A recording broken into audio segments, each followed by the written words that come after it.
তারা রয়েছেন, এরা আমি আপনি যা কিছু করি সব কিছু নোট করতেছে। সুবহানাল্লাহ বলবেন না? খালি খারাপটা লেখে না ভালোটাও লেখে? জোরে বলে। কিরামান কাতিবিন, সম্মানিত ফেরেশতা মণ্ডলী, তারা দিন রাত আমার আপনার আমলনামাগুলো লেখে। আলহামদুলিল্লাহ বলেন। আমার ভাইরা, বিরাট বিল্ডিং, দোকান, শপিং, হাসপাতাল, স্কুল, কলেজ, গেটে দেওয়া আছে সিসি ক্যামেরা দ্বারা নিয়ন্ত্রণ করা হচ্ছে। আপনার গতিবিধি সিসি ক্যামেরা দ্বারা নিয়ন্ত্রণ করা হচ্ছে। এই এতটুকু কথা শুনে আমরা কাঁপা শুরু করি, ঠিক কিনা বলেন? যে বাপরে, আমার চালচলনটা যদি অন্যদিকে চলে যায় তাহলে আমি সিসি ক্যামেরাতে ধরা খাবো, ঠিক কিনা বলেন? আমি বলি ভাই, দুনিয়ার সিসি ক্যামেরা তো অস্পষ্ট, ঠিক কিনা বলেন? চোর ভালো মতো বোঝা যায় না। কিছুদিন আগে সোনাতলা পৌরসভা থেকে মোটর সাইকেল চুরি হয়েছিল, ওখানকার একটা সিসি ক্যামেরা ফুটেজ দেওয়া হয়েছিল। আমার হারুন ভাই বলতে পারবেন, ফুটেজ দেওয়া হয়েছিল, চোর চুরি করে নিয়ে যাচ্ছে কিন্তু চোরকে চিনা যায় না, ঠিক কিনা বলেন? দেখা যাচ্ছে চোর সুন্দর করে সাইকেলের কাছে গেল, সাইকেলে মোটর সাইকেলে উঠলো, স্টার্ট দিল, এরপরে নিয়ে গেল, আর পিছনে পিছনে আর এক সঙ্গীও বের হলো, কিন্তু কে চিনা যায় না। দুনিয়ার সিসি ক্যামেরা আর আমার আপনার কাজে যে ফেরেশতা মণ্ডলীরা রয়েছে, এরা আল্লাহ রাব্বুল আলামিন তাদেরকে পারমিশন দিয়েছেন, ক্ষমতা দিয়েছেন, আমার আপনার ভালো মন্দগুলো তারা অনবরত লিখছেন। বলুন সুবহানাল্লাহ। আল্লাহর বান্দা বলবেন, এরা ফেরেশতারা এই আমলনামাগুলো ভুল করে লিখেছে। আমি দুনিয়াতে কোনোদিন গান শুনি নাই, ঠিক কিনা? ওগুলো ভুল করে লিখেছে। আল্লাহ বলবেন, ৩ নম্বর সাক্ষী তোমার জন্য হাজির করছি। কয় নম্বর সাক্ষী? 3 নম্বর।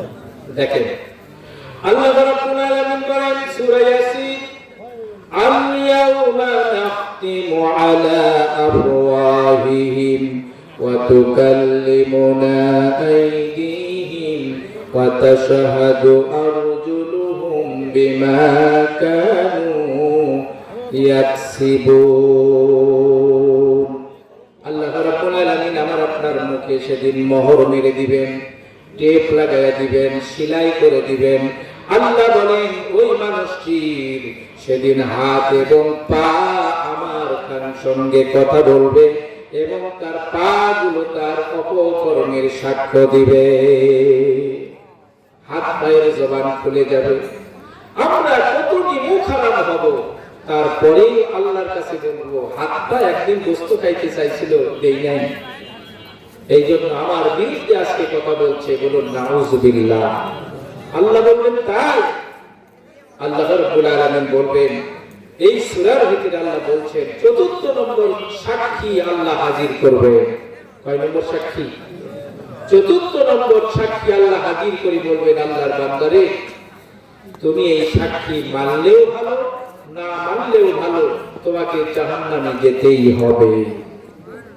আল্লাহ রাব্বুল আলামিন কি বলবেন শুনুন, ইয়াউমাইযিন তুহাদ্দিসু আখবারাহা বিআন্না রাব্বাকা আওহা লাহা। যেই জায়গায় আমরা খারাপ কাজ করেছি, যেই জায়গায় আমরা অপকর্ম করেছি, যেই জায়গায় আমরা ভালো কাজ করেছি, যেই জায়গায় আমরা সওয়াবের কাজ করেছি, ওই জায়গাটা কিয়ামতের দিন আমার জন্য সাক্ষী হবে। সুবহানাল্লাহ করবেন না? কোন ব্যক্তি খুব নিরালা এক জায়গায় জিনার কাজ করেছিল, ওই জায়গাটাকে সেদিন কিয়ামতের দিন সাক্ষী হিসাবে আল্লাহ রাব্বুল আলামিন হাজির করবেন। সুবহানাল্লাহ বলেন।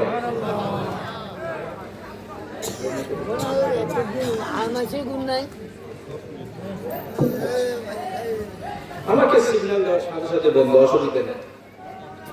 বলছিলাম 4 জন সাক্ষী আল্লাহ রাব্বুল আলামিন হাজির করবেন। এজন্য সাবধান। অনুরোধ করে একটা কথা বলি, সাবধান। যেই জায়গাটাতে আমরা বসেছি এই জায়গা কিয়ামতের দিন আমাদের জন্য সাক্ষী হবে। আলহামদুলিল্লাহ।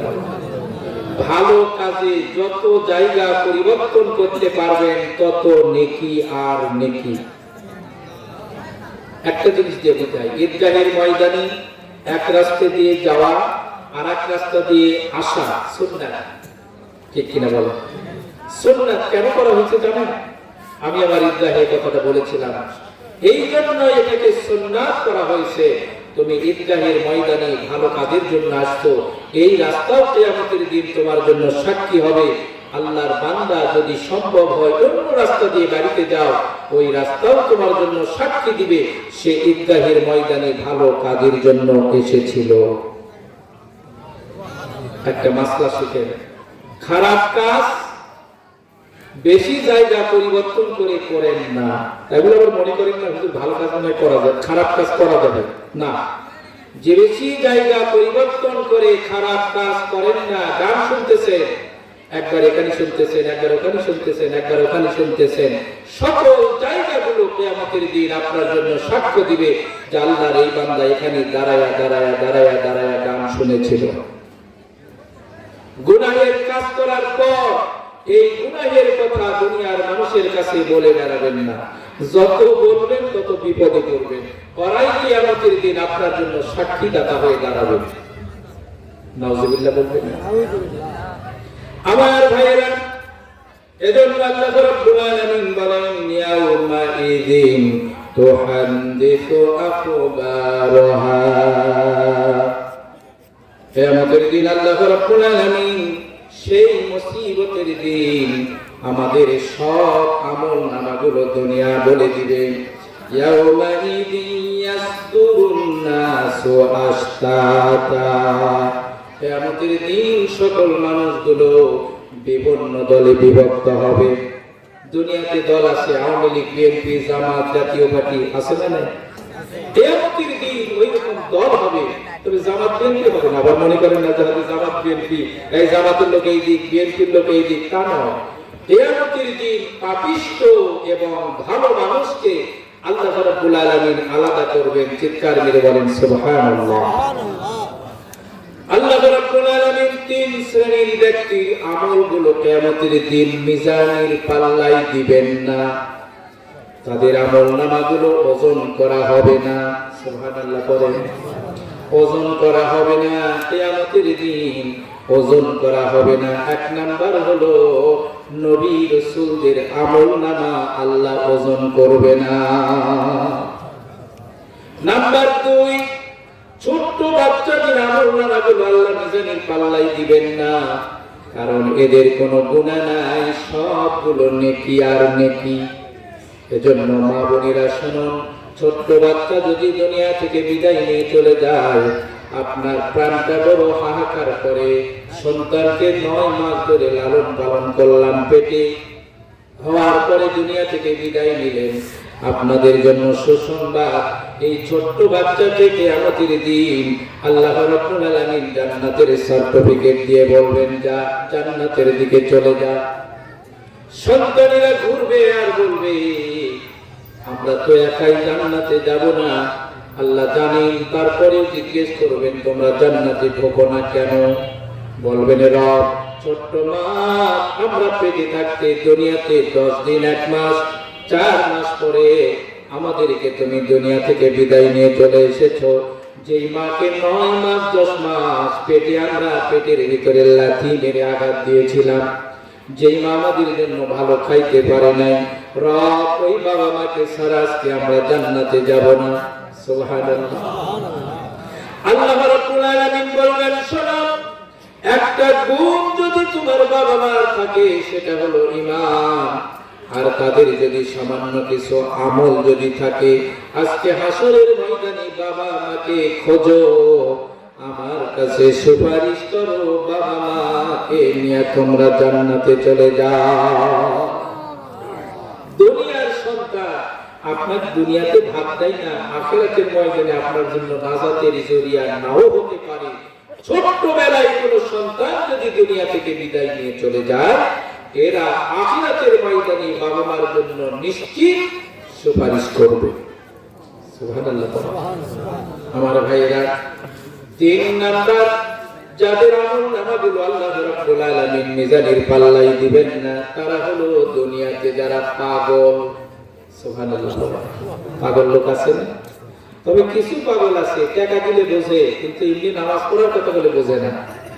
এরা কিন্তু না, যারা মস্তিষ্ক বিকৃত ব্যক্তি, আল্লাহ রাব্বুল আলামিন যাদেরকে প্রকৃত পাগল বানিয়েছেন এই জন্য আমরা যারা সুস্থ এবং সবল রয়েছি তারা যেন পাগল থেকে শিক্ষা নেই যে আল্লাহ আমাকেও পাগল বানাইতে পারত, কিন্তু পাগল বানান নেই। সুবহানাল্লাহ। আলাম নাজআল লাহু আইনাইন, আল্লাহ বলেন আমি কি তোকে 2টা চক্ষু দান করি না? সুবহানাল্লাহ। দেন নাই? দেয় নাই আমাদেরকে? 5 কোটি টাকা দিবেন, 5 কোটি টাকা দেওয়া হবে, 2টা চক্ষু দিতে আমরা রাজি হব? দেখেন, চক্ষু দিয়েছেন, চোখের পাতা, আবার পাতা দিয়েছেন, রং দিয়েছেন, চোখের উপরে ভ্রু দিয়েছে, চোখের ভিতরে কালোর সঙ্গে সাদা দিয়েছে। আল্লাহ বলেন আমি কত সুন্দর করে তোমার চক্ষুটাকে বানিয়েছি। দুনিয়াতে অনেক মানুষকে আমি অন্ধ বানিয়েছি, যাকে আমি অন্ধ বানিয়েছি, 2টা চক্ষু আমি যাকে দেই নাই, নবীজি বলেন আল্লাহ তাকে 2টা জান্নাত দান করেছে। জোরে বলবেন না? অন্ধ মানুষ দেখলে মনে করবেন আল্লাহর বান্দা, জান্নাতের 2টা অধিকারী। ওয়ালিসানান ওয়া শাফাতাইন, আল্লাহ বলেন আমি কি তোকে একটা জিহ্বা দেই নাই এবং 2টা ঠোঁট দেই নাই? জিহ্বা দিয়েছি, তার ভিতরে কোনো হাড় হাড্ডি দেই নাই।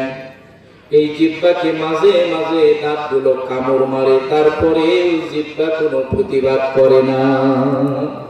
ঠিক কিনা বলেন? আজকে পরিকল্পনার সদস্য ভাইদেরকে আমি একটা উপদেশ দেওয়ার জন্য আয়াতটা নিয়ে এসেছি।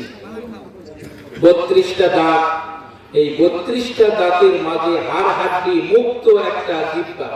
ঠিক কিনা বলেন?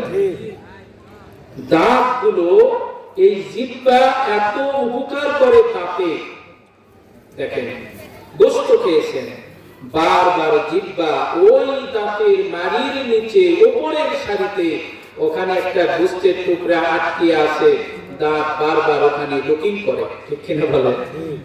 ওখানে ধাক্কা মেরে ইশারা দেয় আল্লাহর বান্দা ওই গোশতটা খোলো, ওখানে পচে কিন্তু তোমার ক্ষতি হবে। এত উপকার জিহ্বা করলো, যেই জিহ্বায় মিষ্টি দিলে মিষ্টির স্বাদ, গোশত দিলে গোশতের স্বাদ, আঙ্গুর দিলে আঙ্গুরের স্বাদ, মাছ দিলে মাছের স্বাদ, হাজারো স্বাদ ওই জিহ্বার ভিতরে। আলহামদুলিল্লাহ। এত উপকার করার পরে এই দাঁতগুলো মাঝে মাঝে জিহ্বাকে কামড় দেয়। ঠিক কিনা বলা? পরিকল্পনার সদস্য ভাইদেরকে বলি, মানুষের উপকার করতে গেলে জিহ্বার মতো হতে হবে। মানুষের উপকার করবেন, রাত দিন টাকা দিচ্ছেন, চাঁদা দিচ্ছেন, রাত দিন কষ্ট পরিশ্রম করছেন, তারপরে এক শ্রেণীর গোয়েন্দা থাকে না সমাজে, মানুষের ওরাকে কি করবি? আছে না এরকম? কারণ এরকম শয়তানির তো অভাব নাই ভাই। ওই একজন লোক গেছে এক গ্রামে বেটিক দিয়া দিল, তো একজনকে জিজ্ঞেস করতেছে ভাই অমুক ছেলেটা কেমন? কেন? আমার মেয়ের সঙ্গে একটু বিয়ে দেওয়ার ব্যবস্থা করবো। কার মেয়ে? আমার। তোর যদি মেয়ে ভারী হয়ে থাকে তাহলে বিয়ে দে, আর বেশি কিছু করার দরকার আছে? তোর যদি মেয়ে ভারী হওয়া থাকে তাহলে বিয়ে দে। এমন গোয়েন্দা সমাজে আছে না? সুতরাং আপনি মানুষের উপকারের জন্য অনেক কিছু করছেন, অনেক কিছু করবেন, তারপরে নিন্দুকেরা নিন্দা করবে। আখিরাতের ময়দানের ভয়ের কারণে আখিরাতে নেকি অর্জনের জন্য আমরা নেক আমল করার চেষ্টা করব। আল্লাহ রাব্বুল আলামিন আমাদের সকলকে তৌফিক দান করুন, বলুন আমিন। যা কিছু সংক্ষিপ্ত পরিসরে আলোচনা করলাম, আল্লাহ রাব্বুল আলামিন সর্বপ্রথম আমাকে আমল করার তৌফিক দিন, আপনাদেরকে দিন।